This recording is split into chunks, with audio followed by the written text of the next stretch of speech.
우리 성경 말씀 오늘 본문을 함께 읽도록 하겠습니다. 오늘 말씀은 사도행전 11장 26절 자막을 보시면서 함께 읽을까요? 시작. 만남에 안디옥에 데리고 와서 둘이 교회에 1년간 모여 있어 큰 무리를 가르쳤고 제자들이 안디옥에서 비로소 그리스도인이라 일컬음을 받게 되었더라. 한 번 더 읽을까요? 시작. 만남에 안디옥에 데리고 와서 둘이 교회에 1년간 모여 있어 큰 무리를 가르쳤고 제자들이 안디옥에서 비로소 그리스도인이라 일컬음을 받게 되었더라. 네, 아멘. 오늘 저희에게 주신 하나님 말씀입니다. 이제 2017년이 약 48분 정도 남았습니다. 1시간도 안 남았어요. 특별히 올해 시간이 어떻게 갔는지 정말 모를 정도로 그렇게 빠르게 지나갔습니다. 우리 예배 시작하면서 함께 슬라이드쇼를 보셨는데 가슴이 막 뜨거워지고 얼마나 감동이 오는지 모르겠어요. 그 사진 한 컷 한 컷에 담겨있는 스토리와 그 느낌, 그 은혜들이 막 그대로 오니까 너무너무 감사하고 너무너무 감동적이었습니다. 아마 1, 2월에 개척 준비를 했거든요. 이용규 선교사님 사진 보셨죠? 저희 개척 준비 모임할 때 오셨었어요. 네. 그리고 3월에 저희가 첫 예배를 드리고 리트릿도 다녀오고 6월에 창립 예배하고 뉴젠의 인성스쿨 노방전도 GBS 추수감사절 성탄절까지 제가 일중독 아니거든요. 근데 돌아보니까 굉장히 많은 사역들을 저희가 했더라고요.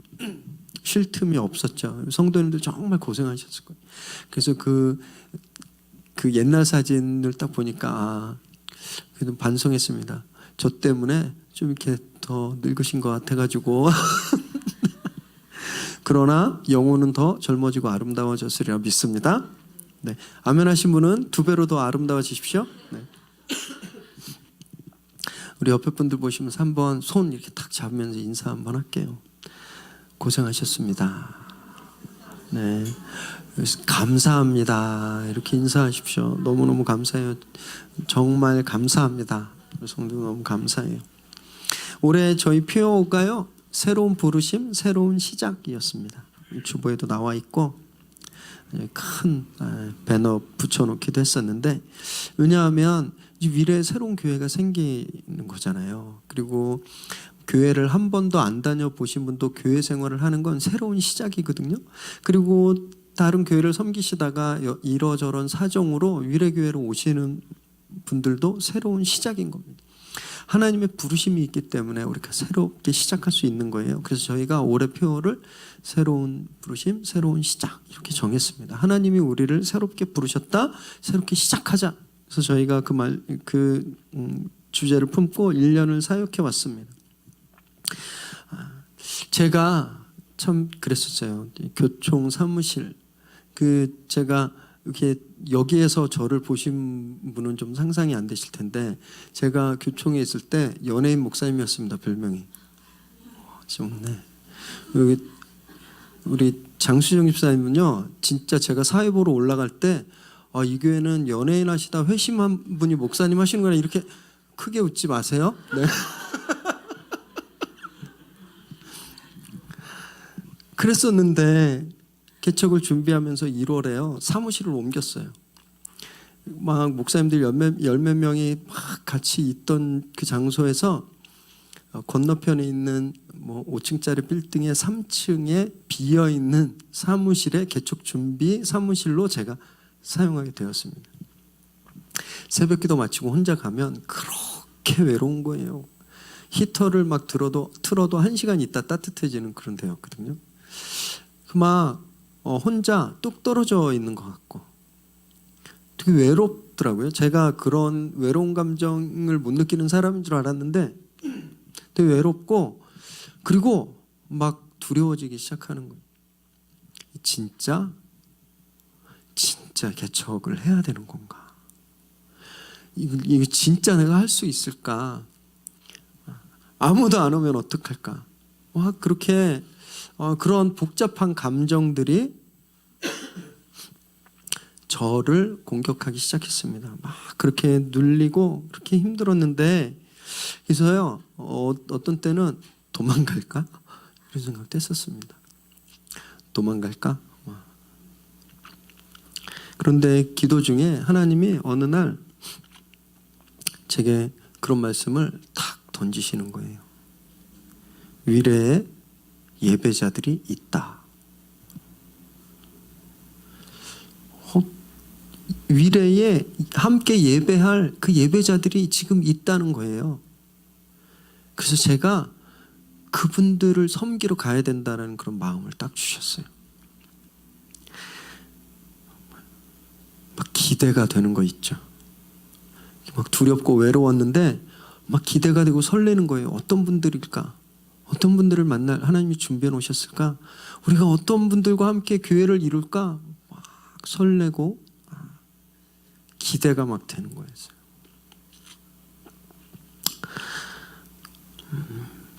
저희가 그렇게 하나님이 위례에 준비해 놓으셨던 예배자들과 함께 지금 옆에 계신 분들, 저희가 1년간 새로운 부르심에 응답해서 저희가 새로운 출발을 했잖아요. 너무너무 감사했습니다. 너무너무 감사한 시간이었어요.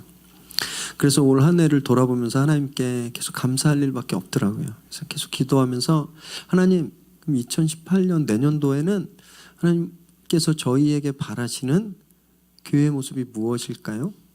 하나님, 저희가 어떤 교회가 되어야 할까요? 하나님께 기도하는 시간을 가졌습니다. 그때 하나님이 저에게 딱 주신 말씀이 바로 여기에 적혀 있는 표예요. 하나님은 한국말로 주셨습니다. 근데 제가 영어로 이렇게 번역해 놓은 거예요. 네, 여기 한번 한글로 된 표를 읽어보실까요? 시작. 이름을 회복하라. 한 번 더요. 이름을 회복하라. 2017년은 세계 교회사에 아주 중요한 해였습니다. 종교개혁 500주년이 되는 해였어요. 500년 전에 그 타락할 대로 타락한 캐톨릭에 맞서서 루터와 쯔빙글리, 칼빈 이런 종교개혁자들이 솔라 그라티아, 솔라 피데, 솔라 스크랍추라, 오직 은혜로, 오직 믿음으로, 오직 말씀으로, 이 구호를 가지고요 종교개혁을 시작한 지 딱 500년 되는 해였어요. 그래서 세계 교회들이 막 그런 운동을 했습니다. 다시 한번 우리가 말씀으로 돌아가자. 그래서 은혜와 믿음을 회복하는 해가 되자. 이렇게 세계 교회에서 전 세계적으로 그런 운동들이 일어났습니다. 그래서 막 유럽으로요 종교 개혁했던 그 유럽, 독일, 프랑스, 스위스, 뭐 체코 할 거 없이 그쪽으로 수많은 사람들이 막 세계에서 다 순례를 떠났어요. 그들의 정신을, 그들의 스피릿을 좀 느끼기 위해서. 세계적으로는 교회사적으로 굉장히 중요한 해였는데, 정말 슬프게도요 올해는 한국교회의 가장 수치스러운 해였습니다. 세습으로 시작해서 세습으로 끝나는 해였어요. 그리고 올해 개신교의 키워드가 성폭행입니다. 성폭력. 악성 성범죄가 여기저기서 터졌어요. 그리고 종교인 세금과 관련해서 어떻게 하면 더 적게 낼 수 있을까? 어떻게 하면 안 낼 수 있을까? 목사님들이 용 쓰다가 빈축을 산 그런 해였습니다. 한마디로 정의해보면요 2017년은 한국교회가 이름을 잃어버린 해였다라고 말할 수 있는 거예요. 사랑, 희생, 섬김, 겸손, 양보, 화해, 용서, 권리 포기, 이것이 교회의 이름이었거든요. 그런데 지금 밖에 나가서 아무나 붙잡고 교회 하면 무엇이 떠오르세요? 그러면 10명 중에 8, 9명은요 세습, 싸움 아닐까요? 성폭행, 돈자랑 이런 거 아닐까요? 이렇게 이야기한다라는 거예요. 거룩한 이름을 잃어버렸어요. 교회가 가지고 있었던 그 좋은 이름들을 잃어버린 해였다라는 겁니다. 그래서 제가 너무너무 죄송해요. 제가 목사라 정말 견딜 수가 없을 정도로 송구하고 수치스럽습니다. 왜냐하면 다 저와 같은 목사들이 죄가 많아서 교회가 이름을 잃어버린 거기 때문에 그래요. 그래서 제가 목사님들을 대표해서 사과합니다. 용서해 주십시오. 원래 교회는요, 그런 수치스러운 이름을 듣는 공동체가 아니었어요. 오늘 본문 한 번 더 보여주시겠어요? 한 번 더 읽어보겠어요. 시작. 만남에 안디옥에 데리고 와서 둘이 교회에 1년간 모여 있어 큰 무리를 가르쳤고 제자들이 안디옥에서 비로소 그리스도인이라 일컬음을 받게 되었더라. 교회가 무슨 이름을 얻었어요? 그리스도인. 그리스도인을 직역하면요, 예수를 닮은 사람들이란 뜻이에요. 교회에 이름이 있었다는 거예요. 어떤 이름이냐면 예수를 닮은 사람들이라는 이름이 교회 거였다는 겁니다. 그런데 믿는 사람들이 자기들끼리 그렇게 부른 거 아니에요. 믿는 사람들이 예배드린 사람이 우리 예수님의 사람이야, 우리 예수님의 아들 딸이야 이렇게 부른 게 아니라 교회 안 다니는 사람들이, 시장에 있는 사람들이, 길거리에 다니는 사람들이, 교회 밖에 있는 사람들이 교회를 보고 너희들은 그리스도를 닮은 사람들이야 라고 이야기했다라는 겁니다.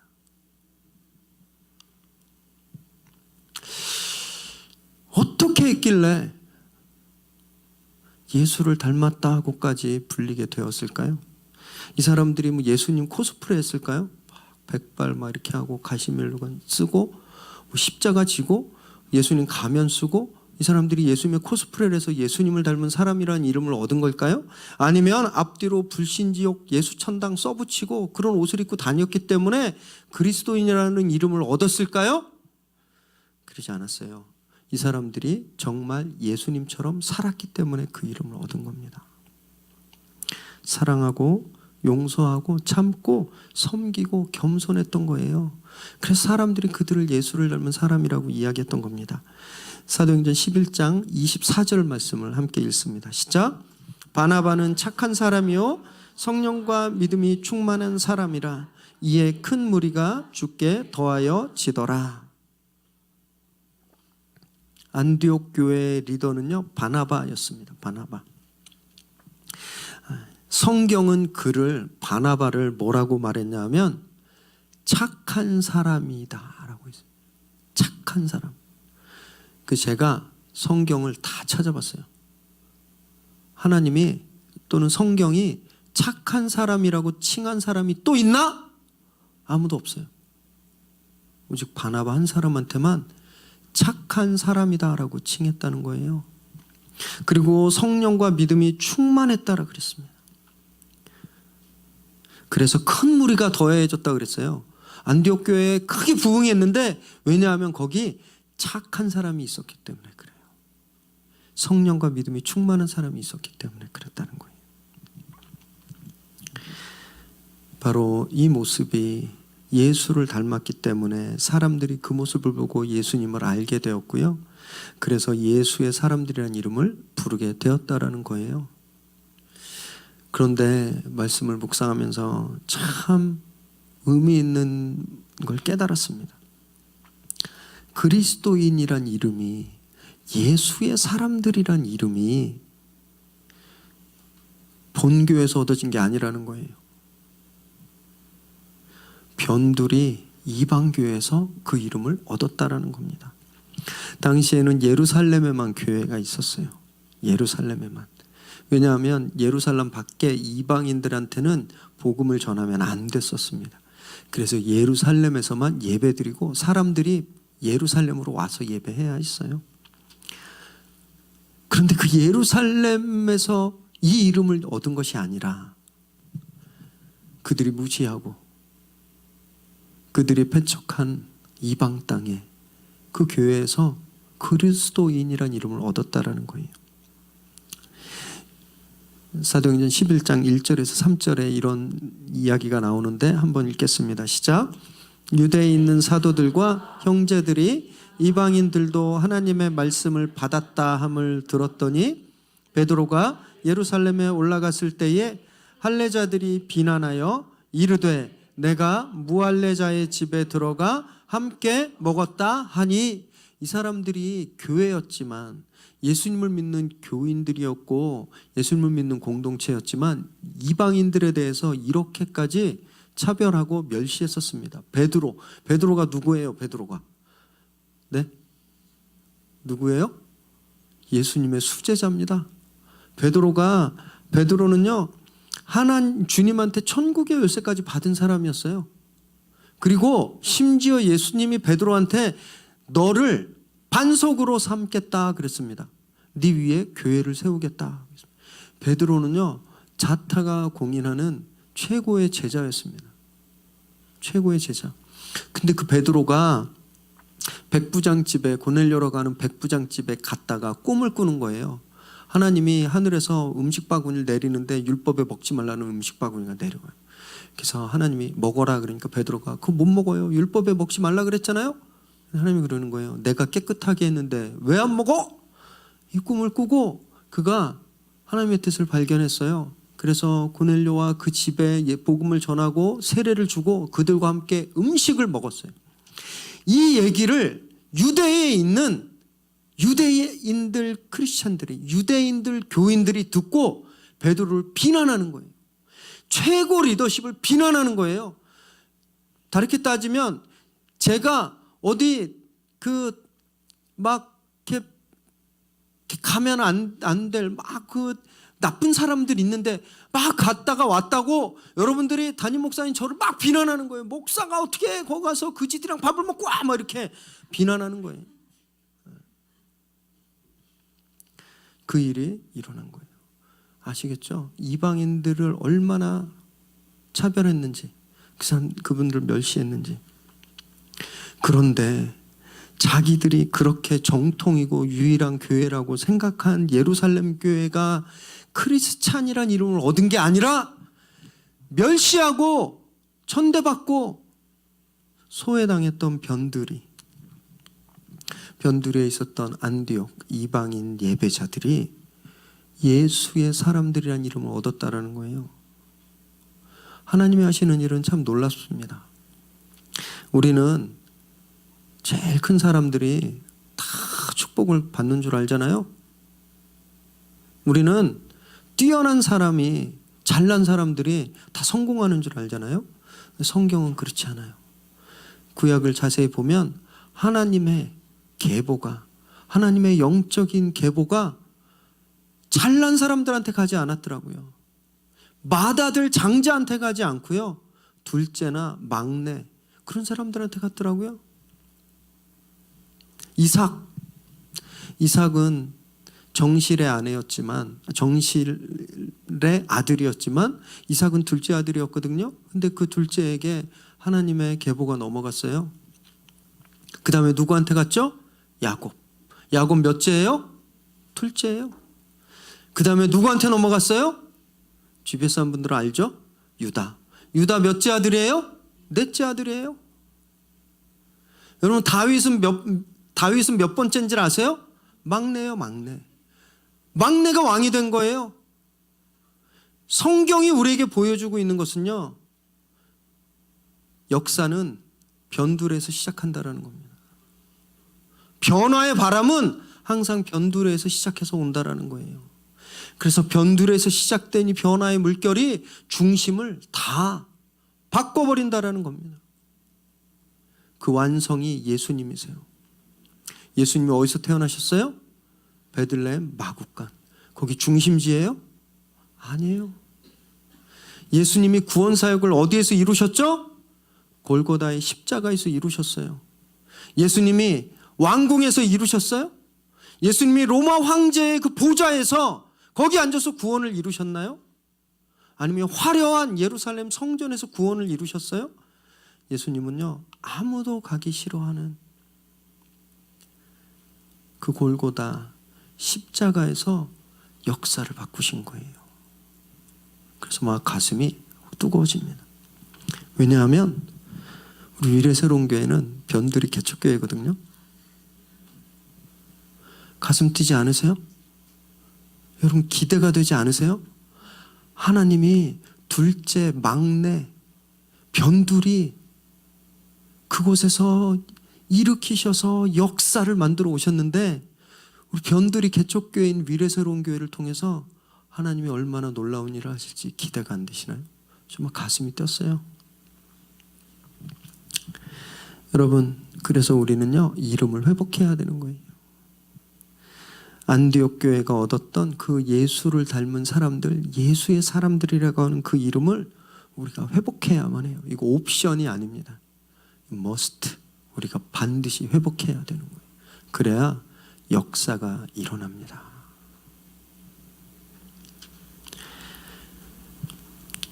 그래서 착해져야 하는 거예요. 저희가 착한 사람이 돼야 되는 겁니다. 그리고 믿음과 성령에 충만해야 하는 거예요. 착한 게 어떤 건지 한번 보실까요? 안디옥에서 예루살렘 교인들이, 할례자들의 모임인 예루살렘 교인들이 어느 날 막 소문을 듣는데, 저 이방 땅 안디옥에서 사람들이 예배한다 이런 소문을 들은 거예요. 그랬더니 어땠을까요? 우와, 잘 됐네 이랬을까요? 아니에요. 베드로 비난하는 거 보셨죠? 그 사람들은요, 우려했어요. 쥐들이 왜? 아니, 이방인들이 할례도 안 받은 것들이 어떻게 예배를 드려? 뭐 이상한 거 아니야? 뭐 신천지인가? 이렇게 생각했던 거예요. 그래서 우려하기 시작했어요. 그래서 한 사람을 파견해야 했습니다. 진짜 예배 잘 드리고 있는지 가서 봐야 돼요. 그래서 예배가 아니면 문 닫아야 되고, 예배를 드리고 있으면 잘 예배 드리도록 가르치고 견인해야 되는 그런 리더를, 막중한 임무를 가지고 있는 사람을 파송해야 되는데, 그때 파송된 사람이 바나바였습니다. 바나바는요, 사도가 아니었어요. 심지어 집사도 아니었습니다. 그냥 평신도였어요. 평신도. 직분이 없는 사람이었어요. 그런데 그가 그 막중한 임무를 맡고 파송되게 되었다라는 거예요. 왜냐하면 바나바가 이 일을 평화롭게 잘 해결될 수 있을 거라는 신뢰를 예루살렘 교회에 얻고 있었기 때문에 그렇습니다. 그는 피스메이커였어요. 바나바란 이름 자체가 평화의 아들이란 뜻이에요. 피스메이커. 그래서 바나바를 보낸 거예요. 사도를 보내지도 않고, 권위 있는 사도나 인정받은 집사, 그 리더를 보낸 것이 아니라 평화롭게 할 사람, 이 문제를 평화롭게 해결할 피스메이커를 보낸 거예요.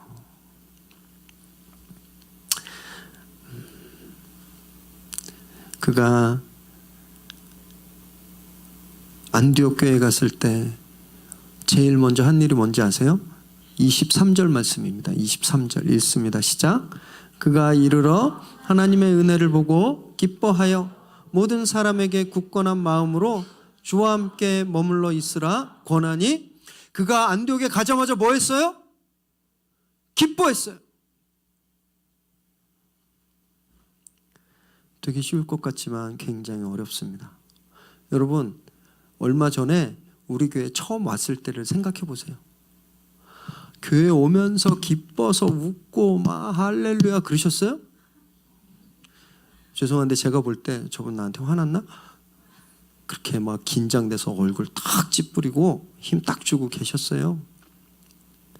낯선 곳에 가서 기뻐하기는 굉장히 쉽지 않습니다.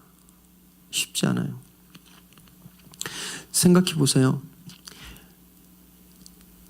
예루살렘에서 할례자들과 유대인들과 계속 예배했던 사람이 이방 사람들이 예배하는 데를 처음 딱 간 거예요. 그럼 뭐가 달랐을까요? 언어, 문화, 옷차림, 음식 다 달랐을 거예요. 예루살렘 교회에서는 발목까지 오는 치마를 입고 있었다면 안디옥 교회 갔더니 테니스 치마 입고 있는 거예요. 어떻게 저런 옷을 입고 예배를 오지? 그랬을 겁니다. 예루살렘 교회에서는요, 정결법에 따라서 손을 정결한 물에 씻고 음식을 뗐을 텐데, 저기 갔더니 세상에 이 야만 민족들이 손도 안 닦고 고기를 막 쭉쭉 찢어서 먹는 거예요.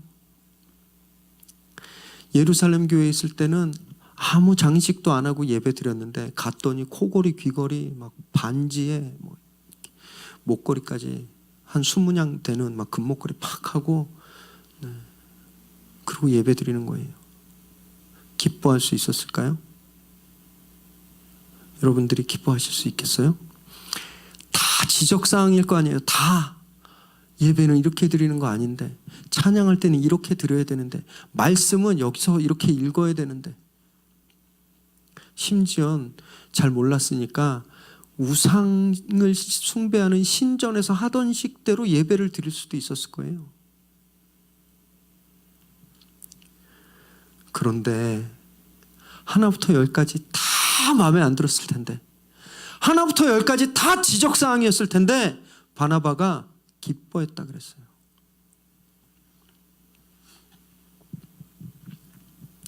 그가 기뻐할 수 있는 이유가 무엇인지 아세요? 사람들의 모자란 점, 부족한 점, 틀린 점을 봤기 때문이 아니라 23절 처음 때처럼 하나님의 은혜를 보았기 때문에 그런 거예요. 하나님의 은혜를 보니까 나하고 다른데 기뻐할 수 있는 거예요. 그 사람에게 임한 하나님의 은혜를 보니까 기뻐지는 거예요. 바나바가 만약에 하나님의 은혜를 보지 못하고 그 사람들의 예배 형식, 그 사람들의 예배 문화, 그 사람들의 음식을 봤으면 기쁘기는커녕 화가 났다 이렇게 써 있었을 겁니다. 그래서 무엇을 보는가가 트러블 메이커를 만드는지 피스 메이커를 만든다라는 거예요. 하나님의 은혜를 보면 피스 메이킹을 할 수가 있어요. 기쁘니까. 그런데 하나님의 은혜를 보지 않고 그 사람의 습관, 그 사람의 모자란 점, 그 사람의 잘못된 점, 그 사람의 괴팍한 점을 보면 절대 피스메이커가 될 수 없습니다. 트러블 메이커가 되는 거예요. 교회들이 왜 이렇게 다투고 갈라지는지 아세요? 서로에게 있는 하나님의 은혜를 못 봐서 그런 거예요. 교단의 정치를 보고 예배 형식을 보고 출신 학교를 보고 신학적인 배경을 보고 어디 출신인지 이런 거 보니까 자꾸 다투고 헤어지는 거예요. 한국에 무려 100개가 넘는 교단이 있는 거 아세요? 100개? 하나님은 몇 분이세요? 100분이에요? 100명? 그래서 다 저마다 다 교단이 하나씩 있나요? 심지어 미국 선교사가 한국에 와 있는 미국 선교사가 미국에 편지를 썼는데 그 편지에 무슨 내용이 있었냐면 한국은 참 이상한 나라입니다. 예수와 그리스도가 싸웁니다. 알고 봤더니 예수교 대한 무슨 장로회, 기독교 대한 장로회, 기독이 그리스도거든요. 이 둘이 막 싸워서 갈라지는 거예요. 그러니까 예수하고 그리스도하고 막 싸운다. 이렇게 보고서를 쓸 정도로 그렇게 쭉쭉 갈라지는 거예요. 예수님은 어떤 분이세요? 화해시키는 분이셨어요. 예수님은요, 하나님과 우리 사이에 절대로 화해할 수 없는 그 죽음의 골짜기를 주님이 화해시키신 분이거든요.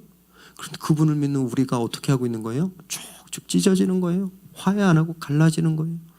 왜 그런지 아세요? 하나님의 은혜를 보지 않기 때문에 그래요. 그분에게 임한 하나님의 은혜를 보지 않으니까, 내가 다른 걸 보니까 저분의 말투, 저분의 옷차림, 저분의 생각, 그걸 보니까 기쁨이 없어요. 그러니까 다투게 되는 거예요. 여러분, 저는요, 새해 저희 모두가 하나님의 은혜만 보게 되기를 바랍니다. 하나님의 은혜만 보게 되길 바랍니다. 그래야 우리가 하나가 될 수 있는 거예요. 그래야 기뻐질 수 있는 겁니다. 안디옥 교회가 엄청나게 급성장했어요. 제가 전에 사역했던 우리의 엄마 교회죠. 새로운 교회가 거의 한국의 신기록을 달성할 정도로, 같은 기간을 비교하면 온누리교회보다 3배나 빨리 부흥했어요. 온누리교회만큼 크진 않지만 그렇게 급성장했어요. 안디옥 교회가 그보다 더 급성장했어요. 그러니까 바나바 혼자 사역하기가, 목회하기가 너무너무 힘들어진 거예요. 그래서 동역자가 필요했습니다.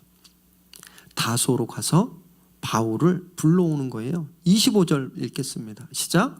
바나바가 사울을 찾으러 다소에 가서 직접 다소에 갔어요. 누구를 보낸 것도 아니고 전보친 것도 아니고 페북에 남긴 것도 아니고 직접 갔어요. 다소에. 회심 후에 바울은요 왕따였습니다. 왕따. 왜냐하면 예루살렘 교회에서 바울과 동역하려고 하지 않았어요. 당연한 거거든요. 왜냐하면 바울이 뭐 했던 사람이었어요? 스테반을 죽인 사람이었어요. 자기들이 세운 7집사 중에 한 명을 죽인 사람이었고 자기들 가족인 믿는 자들을 돌로 때려 죽였던 사람이 바울이에요. 근데 이 사람이 어느 날 나 회심했어요 이러고 왔는데, 여러분이라면 내 아들 죽인 사람을 같은 공동체로 받아들일 수 있겠어요? 못 받아들이는 거예요. 그래서 예루살렘에서 아무도 바울과 같이 사역하려고 그러지 않았어요. 그래서 낙향했습니다. 자기 고향에 가서 2년 동안 있었어요. 물론 바울이 거기서 열심히, 우리 바울 여기 있는데 이 바울 말고 바울이 열심히 사역했겠지만 성경은 바울이 무엇을 했는지 기록하고 있지 않아요. 그래서 아마 그냥 목회에 실패하고 그냥 낙향한 그런 실패한 목회자 같았을 거예요. 그런데 그 실패자를 바나바가 직접 가서 데리고 오는 거예요. 저는 이 바나바라는 분이 이분 속이 어떤지 정말 너무너무 궁금해요. 저희 교회도 이제 부흥하면 부교역자를 청빙해야 되잖아요. 그러면 당연한 거예요. 스펙 좋은 분, 정식 신학대학 나오신 분, 그리고 부흥하는 교회에서 부흥을 경험한 분, 게다가 인상도 좋고 예의도 발라서 성도들한테 사랑받는 분, 이런 분이 부목사 되면 좋겠죠? 그러지 않으세요? 맨날 와서 사고치는 그런 분을 부목사로 섬기기 원하세요? 아니잖아요. 우리도 그냥 이 조그만 교회에 부목사 세우고 싶을 때 성공한 사람, 성공할 가능성이 있는 사람, 인정받는 사람, 그런 분을 모시고 싶은데 지금 이렇게 안디옥에서 급성장하고 급부흥한 이 교회에 동역자를 실패한 바울을 데리러 가서 세운 거예요. 진짜 착한 분이죠. 이분이 왜 그렇게 바울을 세웠는지 아세요? 성령이 충만했다 그랬죠. 성령이 누구를 동역자를 세워야 될지 바나바에게 분명히 알려주셨을 거예요. 그러지 않으면 모시기 힘들었어요. 바울은 자기 스스로 자가사도, 자기 사도라 그랬어요. 나는 사도다. 내가 주님을 만났다. 주님의 가르침을 받았다. 이렇게 했거든요. 그런데 교회에서, 그 당시 교회에서는 바울의 사도성을 인정하지 않으려는 사람들이 되게 많았었어요. 자기가 사도라고 하는 사람을, 바나바는 사도도 아니었고 집사도 아니었어요. 그냥 평신도 리더십인데 그분이 바울을 모시고 오면 바울을 어떻게 해야 돼요? 사도라 그러니까 섬겨야 되는 거예요. 정말 쉽지 않았겠죠. 그럼에도 불구하고 바나바가 성령이 누구를 세우기 원하시는지 그 성령이 가르침에 순종한 겁니다. 순종한 거예요. 바로 이 시점에서, 바로 이 포인트에서 교회 운명이, 기독교의 운명이 바뀌는 거예요. 바울이 안디옥에서 회복되고 세워져서 마침내 복음이 아시아와 온 유럽으로 퍼지게 되었기 때문에 그렇습니다. 그리고 그가 로마서라는, 그리고 서신서, 신약 성경의 거의 절반에 가까운 그 저서를 남기게 되는 거예요. 바나바가 이때 바울을 데려오지 않았으면 아마 바울 말고 다른 사람이 그 일을 했을 거예요. 저는요, 미래 새로운 교회가 이런 교회가 됐으면 좋겠습니다. 안디옥 교회 같은. 내가 친한 사람하고만 계속 친하고, 내가 편한 사람하고만 사역하는 그런 교회가 아니라 내 품에 쏙 들어오는 사람만 품고 인정하는 그런 교회가 아니라 내가 품기 어려운 사람, 내가 품기 진짜 부담되는 사람, 실패해서 아프고 아무것도 못할 것 같은 사람, 그런 사람을 품는 교회가 되었으면 좋겠습니다. 여러분, 그럴 때 놀라운 일이 일어나는 거예요. 그렇게 회복된 사람이 놀라운 일을 감당하게 된다는 겁니다. 안디옥 교회의 부흥이 그래서 이루어진 거예요. 1년간 바울과 바나바가 동역해서 가르치고 사역했더니 엄청난 부흥을 이뤘고 사람들이 그리스도인이라 불렀다라는 겁니다. 성령님과 착한 사람의 완벽한 콜라보, 완벽한 동역이 교회의 역사를 한 단계 업그레이드 시켜버린 거예요. 저는 위례 새로운 교회가 이 시대 교회의 모습을 한 단계 업그레이드 시키는 그런 교회가 되기를 바랍니다. 성령님과 착한 우리가 콜라보할 때 놀라운 일이 내년에 일어나게 될 거라고 믿습니다. 우리 본문을 한 번 더 읽어보실까요? 시작. 만남에 안디옥에 데리고 와서 둘이 교회에 1년간 모여 있어 큰 무리를 가르쳤고 제자들이 안디옥에서 비로소 그리스도인이라 일컬음을 받게 되었더라. 제가 이 말씀을 이렇게 한번 바꿔보면 어떨까 해요. 성도들이 서로 모여 큰 무리를 가르쳤고 위례 제자들이 위례에서 비로소 그리스도인이라 일컬음을 받게 되었더라. 교회 이름이 잃어버린 이때, 교회 이름이 더 이상 예수님이 아닌 이때, 교회 이름이 더 이상 사랑과 희생과 섬김과 온유와 겸손과 자기 포기가 아니라 교회 이름이 온갖 추잡한 이름으로 바뀐 이때 저희가 교회 이름을 회복시키는 거예요. 예수 그리스도의 그 거룩한 이름을 저희가 다시 회복시키는 것이죠. 하나님이 그것을 저희에게 원하시는 줄 믿습니다. 서로 칭찬하십시오. 서로 세워주세요. 서로 좋은 말만 하세요. 다른 것을 보고 흠을 찾아서 지적하는 것이 아니라 그 안에 있는 하나님의 은혜를 발견하십시오. 기쁨을 회복하셔야 돼요. 그리고 성령 충만함을 힘입으십시오. 그때 우리는 교회의 이름을 회복할 수 있습니다. 하나님께 칭찬받고 사람에게도 칭찬받는, 그래서 예수 그리스도의 사람들이란 이름을 회복하는 그런 저와 여러분 되시기를 주님의 이름으로 축원합니다. 기도하겠습니다.